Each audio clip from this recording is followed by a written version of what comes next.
Hello, Targ, our friends. Hey, everybody, it's Jason Blaha here, and it's time for another Orc Mode workout. And today was Max Effort Press Day.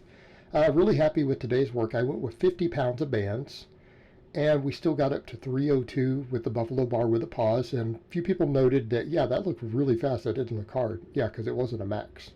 And I mean, anyone who looks at the bar speeds can look at that with the 232, and then as I go up, you can tell it's not much slower. It was not a true max. And I was really happy about that fact. I kind of, when I started ramping up, that's the number I wanted to hit for a training max. And I got there. I'm like, yeah, that wasn't 100%. But I decided to call it. Stop while I'm ahead. Don't get greedy. Build these training maxes up. But I feel I'm on track to hit the 375 bench this year. Because again, people who've worked with bands, they understand. They can already extrapolate this and do the math. Also going to note my triceps don't seem to be limiting me. I'm not really struggling with lockouts, especially even with the heavy band or chain tension so far with this, with the wider grip, not having that issue. Now, I am going to note, because I did the JM presses again today, that I feel like I need the JM presses because I've noticed the reason the Buffalo Bar hits my triceps so hard is because my triceps get stretched further at the bottom. It's not just my pecs, it's my triceps. And people forget that. You know, we have these weird ideas that the bottom of a bench is all chest and the top of the bench is all tricep. Well, that's actually not entirely true. It's not entirely true. Your triceps at the bottom of a pause bench actually get put into a serious stretch position, and they are actually important for getting it out of the bottom. So when I look at this Buffalo Bar and I realize powering it out of the bottom and getting that speed that I need will involve triceps, won't it? So if I want to mess with the Buffalo Bar and get strong on this, and it will carry over to the straight bar very effectively, because this bar is harder. I've always been stronger, even with the wider grip. When I've gone to the wider grip in the past, before I really took it serious like I do now, I've always been considerably stronger. At least 10 pounds minimum stronger with the straight bar versus the Buffalo Bar, with the wider grip like this. But it carries over very well for me, but it does seem to hammer my triceps hard. It's the bottom. So the JM press puts that same stretch on the tricep, if I do it with no bands or chains, that I get from this bar. So I definitely need to keep the JM presses up. I feel like the JM press will still carry over to this particular bar. Even though we don't see a tricep weakness on the movement pattern, I feel my triceps lighting up. Particularly on the rep work, it feels exactly like the JM press on my triceps. Today we bumped it up. I went for 272 for 3 sets of 5, and then I squeezed out an extra rep on the last set. And I think I touch and go to one of those reps there. That was not intentional. I was trying to pause. I don't know why I touch and go to rep. And I think I might have done the same thing on the third set where I got 6. I think I did touch and go. Some people might count it as a pause.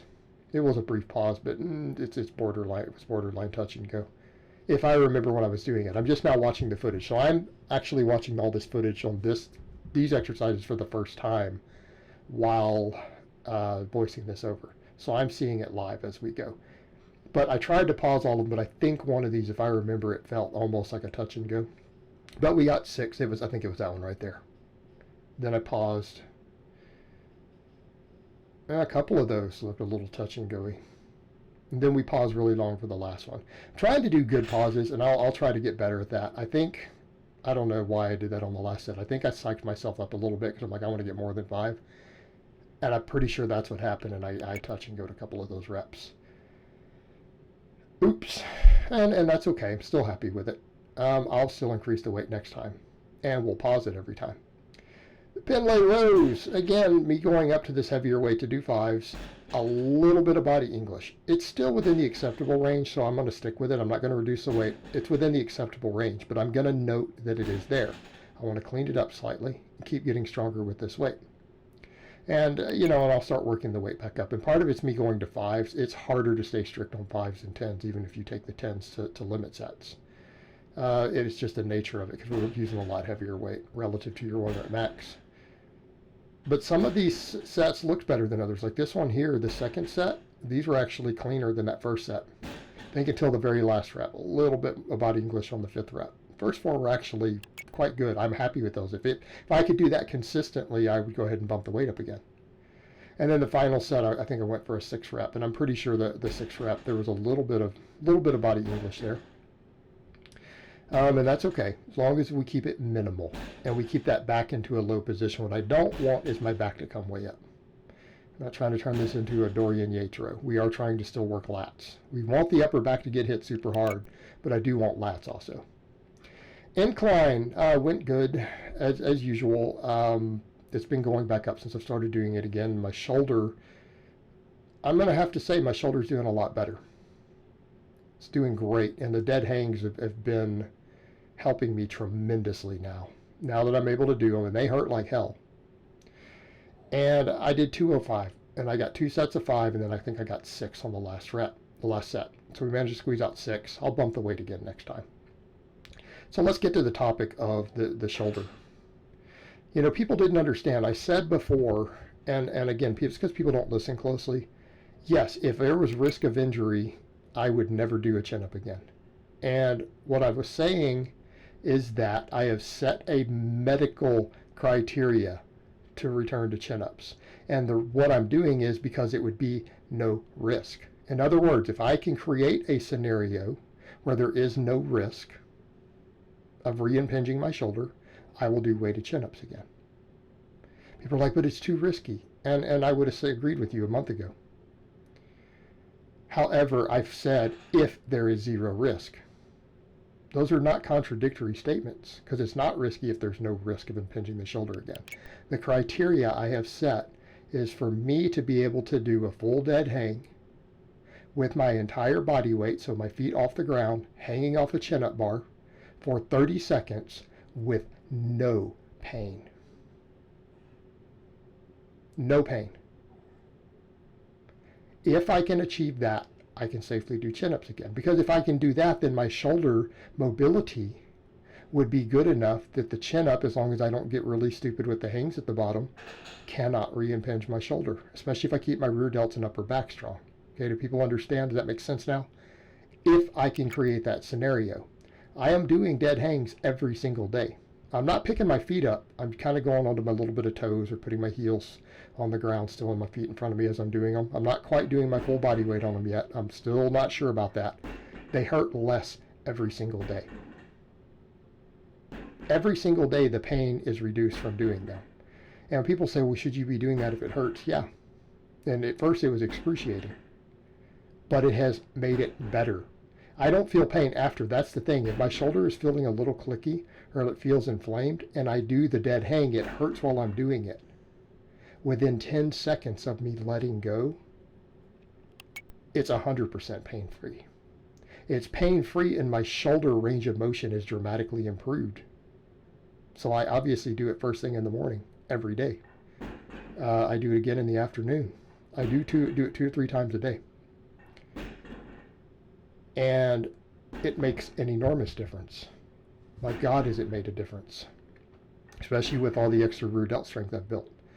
PR'd on these, 230 with the axle bar for 3x10. Now, this tested my grip super hard. You can see my hand shaking on that one as I'm walking back up to the camera. My hand was shaking. That's because my forearms are so pumped from doing this. But here's the difference. We're now up to 230. What's the heaviest you've seen me do 10s with? Well, I did get 13 with it. It was 250 with a power bar, or actually with a deadlift bar. Okay, my grip on these is catching up. We're actually getting real work sets at this point. Now, they're not perfect work sets. They're not as good as my heavy rows because we're still at a lower percentage. But because I'm doing them fatigued, we are getting some training response. It's not an optimal training response for my back. It is for my forearms and grip, though. I feel like the rows with the axle bar combined with me doing the static squeezes with the captains of crush grippers, I'm not repping them. The repping used to just shred my hands up. Hey, it's making the most difference. And I was able to go to a heavier weight for these today because of that too. And these were pain-free. Some slight on a couple of the reps, the shoulder didn't quite move the way I wanted it to move. So we know the mobility is not perfect. On that right side, we know it's not perfect, but we're going to keep working on it with the dead hangs. But I went ahead and I said, let me do 5s. I'll go up to 135 with these. Keeping in mind, it wasn't that long ago I was struggling to even overhead press 100 pounds again because I was rebuilding the shoulder. And I got, I think, 6 on the third set. And doing these from a dead pin, but for those curious, a dead pin is more difficult because you're having to push from a dead stop. It's a hard stop. And I will remind people I specifically have pins designed for this. My pin design is designed for pin work. Okay? They're specifically designed. The pipe and the pin and pipe setup I have is designed to do pin work safely. Now, it can still beat you up, but again, I think smaller movements like this that aren't as big, not using a super heavy weight, we control the eccentric, not too bad. You don't want to just be banging the pins, though. That will beat you up. But it's a good way for me to exactly control the range of motion, make it harder out of the bottom. And again, getting a lot of shoulder involvement and a little bit of feel upper chest, because of the really wide grip, I get more upper chest and side delt than I do with the closed grip I used to do. Closed grip I felt mostly front delt and tricep. These I feel more side delt and upper chest. Even though I'm not standing, I'm on a incline bench that's set up to the highest setting, which is almost 90 degrees. So again, works very well for my goals. I will just add weight on these. I'm not going to try to rep these out too hard because I noticed that when I was doing them before, it seems to, the really high rep work doesn't feel right on these just because of hitting the pins. It starts to really build up. But I've noticed doing the 5s, it was a lot more comfortable now that my shoulder is healthy enough to do it. And again, they didn't hurt. JM presses, doing back in today, because I've realized that elbow fatigue I'm getting is actually from that buffalo bar pressing. So the first 2 sets of these, I was very happy with the form, right? I'm doing the JM press exactly the way I interpret JM Blakely to teach it. I've had people argue about that, but I've watched the videos, I've looked at what he does. What I'm doing is a replica of what he's teaching on these now. Happy with the first 2 sets, particularly the second set. I feel like the third set, my form started to degrade because I bumped the weight up a bit.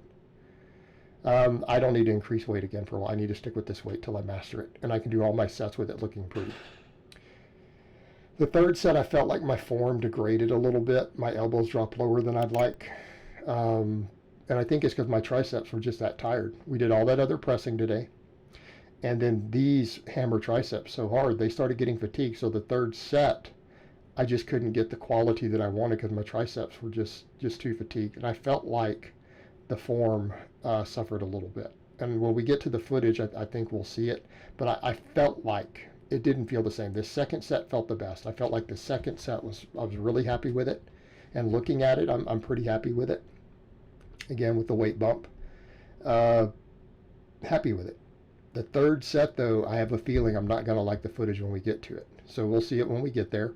But overall, I'm very, very happy with this training session. I would say the only thing I was unhappy with at all, because everything else was PRs on rep work and stuff. The buffalo bar pressing is going up. It's getting good. The training max was good. Was this last set of the day. This last set for the triceps. We have to overdevelop the delts and triceps. I've got to hammer them. Make sure my bench goes up. Right? We're working chest pretty hard with the incline of last step. But yep, I was right. My elbow's dropping lower. It's dropping lower. And it's my triceps are just too tired. And with the elbow dropping, it's like the front delts are trying to do some of the work. Because my triceps can't handle this set. They did fine for the second set, but that was all they had left. So that the quality went down. And that's okay. We know that we don't need to increase weight again until we see it perfect. But happy with the workout overall, so I hope it has been informative, and I will talk to you guys next time.